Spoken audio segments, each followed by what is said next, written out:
Assalamualaikum warahmatullahi wabarakatuh dan selamat sejahtera.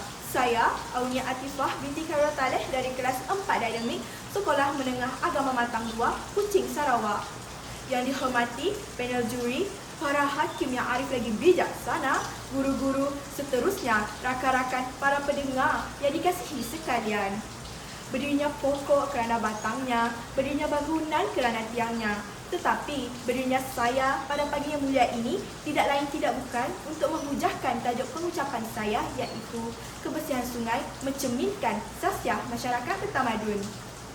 Alur air dalam komuniti merupakan tema Hari Sungai Sedunia yang diadakan di Taman Rimba, Bukit Lagong di Batu Cave, Selangor pada 17 September 2023 baru-baru ini.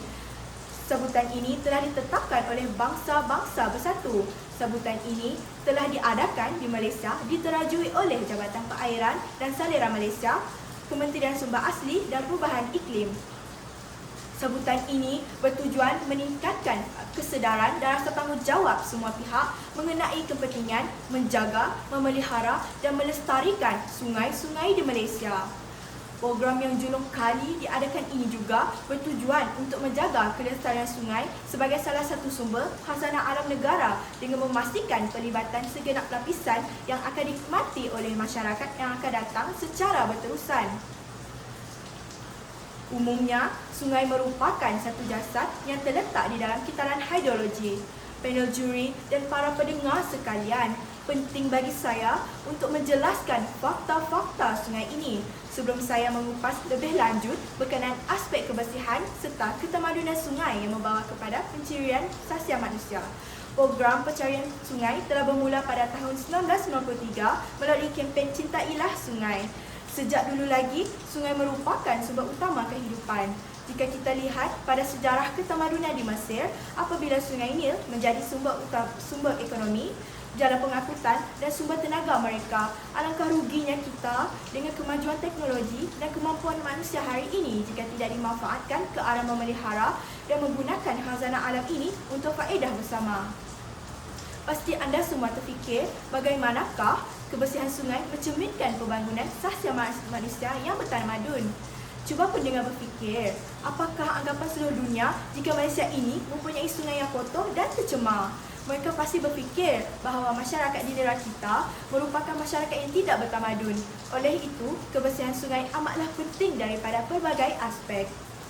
Panel juri sekalian, terdapat juga kesan yang baik jika kita menjaga kebersihan sungai merupakan sumber penting untuk berfungsi sebagai habitat kepada flora dan fauna. Dalam usaha memelihara khazanah alam semula jadi, sungai merupakan antara tulang belakang kepada ekosistem tersebut. Berbagai spesies hidupan marin, darat dan udara yang bergantung kepada sungai sebagai tempat tinggal, sumber makanan dan minuman. Oleh sebab itu, mustahak untuk kita memastikan kelestarian sungai diperkasa di semua peringkat agar ekosistem dapat dipelihara. Sekiranya kita memusnahkan sumber alam ini dengan pembangunan, ke mana tumbuhan yang menetap di situ selama ini akan hidup? Kesannya akan berlaku kepupusan haiwan dan tumbuhan yang selama ini menjadi keseimbangan ekosistem alam sekitar. Intihannya, habitat flora dan fauna perlu dipelihara, lebih-lebih lagi sungai demi keseimbangan ekosistem dunia. Hadirin yang dihormati, kegagalan menguruskan kebersihan sungai dengan baik juga mencerminkan bahawa masyarakat juga gagal membentuk cara berfikir yang betul yang seterusnya boleh membawa kepada tindakan dan pendirian yang betul terhadap aspek penjagaan dan pemeliharaan alam sekitar. Contoh paling dekat dengan kita dalam menterjemahkan kegagalan sikap dan cara berfikir masyarakat terhadap alam sekitar dapat dilihat dengan jelas, terutamanya dari aspek kebersihan dan permasalahan sampah yang menyelubungi sungai di sekeliling kita tanpa adanya titik nota. Maka, di manakah sasiah diri masyarakat yang jitu jika masalah pencemaran sungai masih berterusan dalam arus kemodenan teknologi ini? Siapa yang harus dipersalahkan dalam isu ini? Bukan tiada usaha yang dilakukan oleh pihak kerajaan maupun pihak berwajib dalam mengatasi permasalahan ini. Sebagai contoh, salah satu usaha yang harus dipuji ialah langkah yang diambil oleh Jabatan Perairan dan Saliran JPS yang melakukan pemasangan perangkap pencemaran kasar atau Gross Pollutant Traps GTP di sepanjang lembangan Sungai Klang Pemasangan GTP ini didapati telah dapat mengurangkan sampah pepejal yang terdapat di sungai berkenaan. Sekaligus, sedikit sebanyak membantu menjadikan sungai berkenaan lebih bersih keadaannya berbanding sebelum. Namun demikian, pemasangan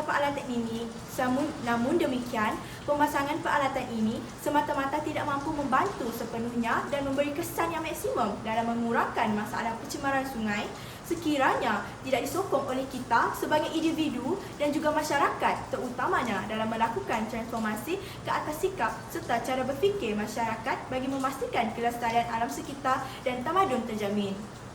Sementara itu, ajaran Islam sendiri sangat menekankan bahawa manusia mempunyai peranan penting dalam menjaga kelestarian alam sekitar, lebih-lebih lagi sungai yang menjadi sumber utama kehidupan manusia.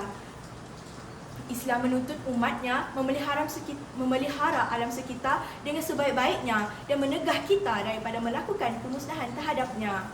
Islam juga sangat menitik beratkan akhlak dalam aspek pengurusan sumber alam sebagai teras penting hubungan antara manusia, alam dan Tuhan.